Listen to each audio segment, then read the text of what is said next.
It was a Sunday, a holiday. Seema had just finished her homework and was reading a storybook. Her mother was in the kitchen, preparing lunch. Her father was sitting on his favorite chair with the newspaper. There is an interesting article about Kailash Satyarthi in today's paper, he said. It is amazing how some people dedicate their lives to the betterment of society. Seema, whose curiosity was aroused, looked from the corner of the book. She had heard the name being mentioned in her class when the teacher was discussing famous Indian Nobel laureates. Who is Kailash Satyarthi, Papa? Well, dear, Kailash Satyarthi is a social activist. He won the Nobel Peace Prize in 2014, along with the Pakistani activist Malala Yousafzai. Both were honored for their fight against the suppression of children and young people, and for the right of all children to education. Seema's father began reading from the newspaper. Kailash Satyarthi's mission as a children's rights activist began when he himself was a child. Satyarthi was born on 11 January 1954 in the city of Vidisha, in Madhya Pradesh, India. On his first day of school, Satyarthi saw another child about his age working as a shoeshine boy instead of attending class. He asked the boy's father, a cobbler, why he didn't send him to school. The answer left an indelible mark on young Satyarthi. You are born to go to school, and we are born to work, he said. It was a shock for Satyarthi, who was born into a high-caste Indian family. Kailash Satyarthi started crying because he didn't know anything about the caste system and the discrimination associated with it. He had to do something.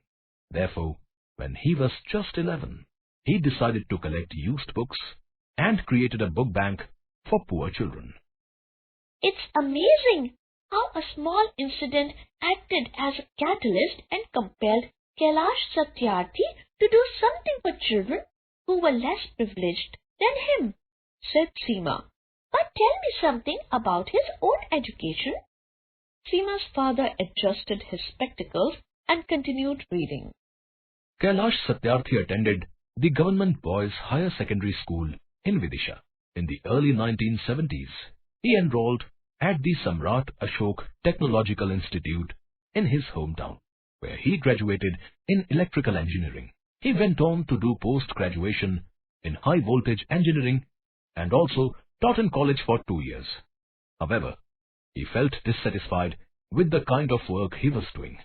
Therefore, in 1980, Satyarthi quit his job as an engineer and founded the Bachpan Bachao Andolan, or BBA, that is, Save Children Movement. It is a non-profit organization which campaigns for the rights of children. Seema, you know, the most interesting part of the newspaper article is Kailash Satyarthi's speech as he accepted the Nobel Peace Prize at a function in Oslo, Norway. Here, I want you to read it, he said, giving the paper to his daughter. I'm sure you will find it very informative. Seema excitedly took the newspaper and read the relevant part. Wow! Kailash Satyarthi makes some very relevant and powerful points about the sad plight of children all over the world, said Seema. He says that he has come as a representative of children. He calls the children silent, invisible sufferers. He says that he represents the sound of silence, the cry of innocence, and the face of invisibility. According to Satyarthi, there is no greater violence than to deny the dreams of children. He says the single aim of his life is to make sure that every child is free. Free to be a child, free to grow and develop, free to eat, sleep, see daylight, free to laugh and cry, free to play, free to learn, free to go to school, and above all, free to dream.